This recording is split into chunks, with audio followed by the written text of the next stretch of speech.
ఈ రాష్ట్ర సంపదను దేశ సంపదను మొత్తాన్ని కూడా అదాని లాంటి వాళ్ళకి అంబానీ లాంటి వాళ్ళకి దోచిపెట్టడానికి తప్ప ప్రజలకు ఉపయోగపడేది లేదని మాత్రం చాలా స్పష్టంగా చెప్పగలను.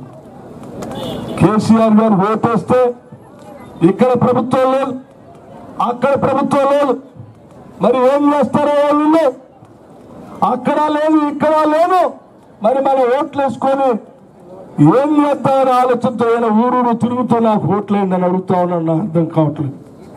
నాకంటే ఓటేయండి, 4 నెలల తర్వాత నేను మళ్ళీ వస్తా అని చెప్తున్నాను. ఎట్లా వస్తావు నువ్వు?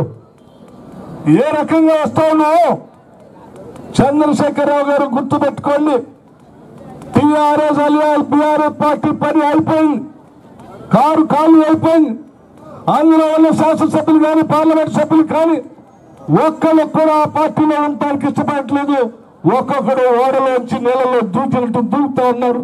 మునిగిపోయేటువంటి ఓడ బీఆర్ఎస్ పార్టీ సంబంధించినటువంటి పార్టీ.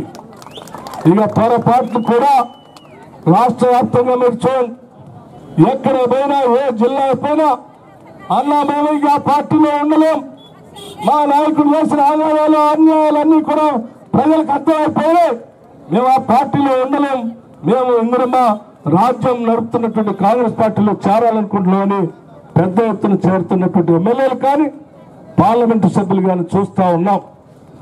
అంతే స్థాయిలో మరి ఇక్కడ బీఆర్ఎస్ పార్టీ పేరు మీద పోటీ చేస్తున్న నాయకుడు, వారి గురించి నేను ఎంత తక్కువ మాట్లాడితే అంత మంచిది. వారు విద్యావేత్త అని చెప్పుకున్నారు, నేను దళితుల కోసం బీఎస్పీ కోసం పనిచేస్తున్నా అని చెప్పుకున్నారు. మేము ఆనాడే చెప్పాం, బీఎస్పీ పార్టీ మీద బీఆర్ఎస్ పార్టీ వదిలినటువంటి బాణం ఈ వ్యక్తిని. కానీ పాప నాయకులైనటువంటి అనేక మంది దళిత గిరిజన యువకుల్ని బహుజనుల్ని మోసం చేసి కాంగ్రెస్ పార్టీ ఇంద్రమ్మ రాజ్యం రాకుండా ఓట్లు చీల్చి తిరిగి బీఆర్ఎస్ పార్టీ అధికారంలో రావటం కోసం అనేక కుట్రలు చేసి పోటీ అయితే చేసింది. కానీ ఆ కుట్రలు ప్రజలు గ్రహించారు. వారి మాటలు నమ్మకుండా ఇంద్రమ్మ రాజ్యం పేదల ప్రభుత్వాన్ని తెచ్చుకున్నాం. ఈరోజు తెచ్చుకున్నటువంటి పేదల ప్రభుత్వం పెద్ద ఎత్తున పనిచేస్తా ఉంటే తిరిగి ఆ ముసుగు తొలగించుకొని బీఆర్ఎస్ పార్టీలో చేరి బీఆర్ఎస్ పార్టీ అభ్యర్థిగా పోటీ చేస్తూ ఓట్లు అడుగుతా ఉన్నాడు అలంపూర్ బిడ్డనని. అయ్యా, అలంపూర్ ప్రాంతానికి పరువు తీసినటువంటి వ్యక్తికి ఒక్క ఓటు వేసినా మనందరం మనం అన్యాయం చేసుకునేటువంటి వాళ్ళు అవుతాం. కాబట్టి దయచేసి మన ఆత్మగౌరవాన్ని తాకట్టు పెట్టద్దని మీ అందరికీ సవినయంగానే మనవి చేస్తూ, ఈ ఐజ పట్టణంలో డిగ్రీ కాలేజ్ కావాలని అడిగారు మిత్రులు సంపత్ కుమార్ గారు, మల్లరావు గారు, పవన్ ప్రెసిడెంట్ గారు అడుగుతూ ఉన్నారు. ఇక్కడ బాలికలు చదువుకోవడానికి కావాల్సిన జూనియర్ కళాశాల కావాలని అడుగుతూ ఉన్నారు. తప్పనిసరిగా మీరు భారీ మెజార్టీతో గెలిపించి ప్రభుత్వాన్ని ఆశ్రయించి పంపించండి.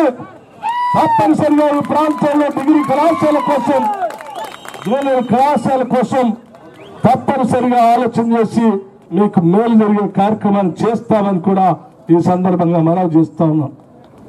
అట్లాగే ఈ ప్రాంతంలో రోడ్లు కావాలని, ఇళ్లు కావాలని, ఇతరత్ర కార్యక్రమాలు కావాలని, త్వరితగతిన బ్రిడ్జ్ పూర్తి చేయాలని చెప్పి సంపత్ కుమార్ గారు అడుగుతా ఉన్నారు. తప్పనిసరిగా వాటన్నింటినీ పూర్తి చేస్తామని చెప్తా ఉన్నాం. మిత్రులారా, ఒక్కసారి ఆలోచన చేయండి.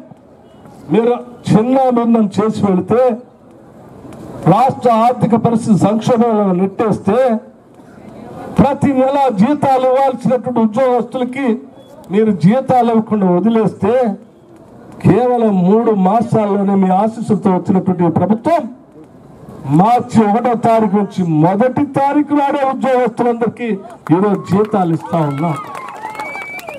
ఆశా వర్కర్స్, అంగన్వాడీ వర్కర్స్ పాపం మధ్యాహ్నం పూట పాఠశాలలో అన్న వండి పెట్టేటువంటి అత్యంత పేద మహిళలు కొన్ని నెలలుగా మీరు బిల్లు లేకుండా అన్యాయం చేస్తే ఇందిరమ్మ ప్రభుత్వం, ప్రజాప్రభుత్వం రాగానే పాపం పేదవాళ్ళని చెప్పి రూపాయలు లెక్కగట్టి మధ్యాహ్నం వంట చేసేటువంటి మహిళలందరికీ బిల్లులు క్లియర్ చేశాం.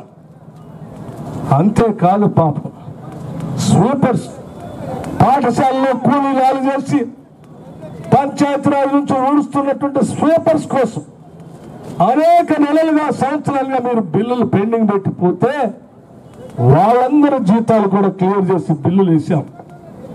ఈరోజు ఈ రాష్ట్రంలో ఉన్నటువంటి రైతాంగ సోదరుల కోసం ముసలి కన్నులు నడుస్తా ఉన్నాం.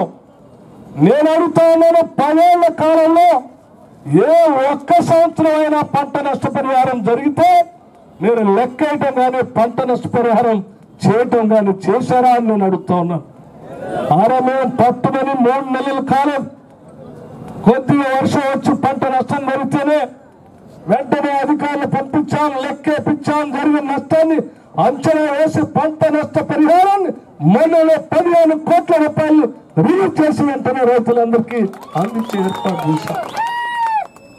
మొసలు కన్నీరు గారుస్తూ రైతు బంధు ఎవరు కాంగ్రెస్ వాళ్ళు వస్తే రైతులకి అన్యాయం జరుగుతుంది అని అడ్డగోలు మాట్లాడారు. మీలాగా రైతు బంధుని మొదలుపెట్టి 6 నెలలు 7 నెలలు పెండింగ్ పెట్టి రూపాయి అప్పుడొకటప్పుడు వేయటం కాదు. మేము ఆలోచన చేశాం. మేము అధికారంలోకి వచ్చిన ప్రజల కోసం, మా కోసం కాదు.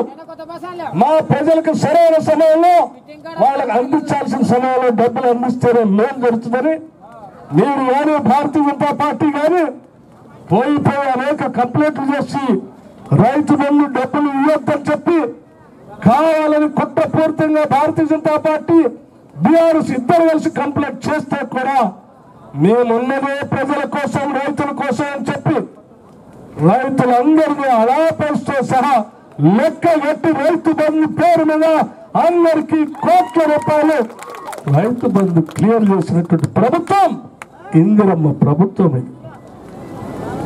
ఆలోచన చేయండి.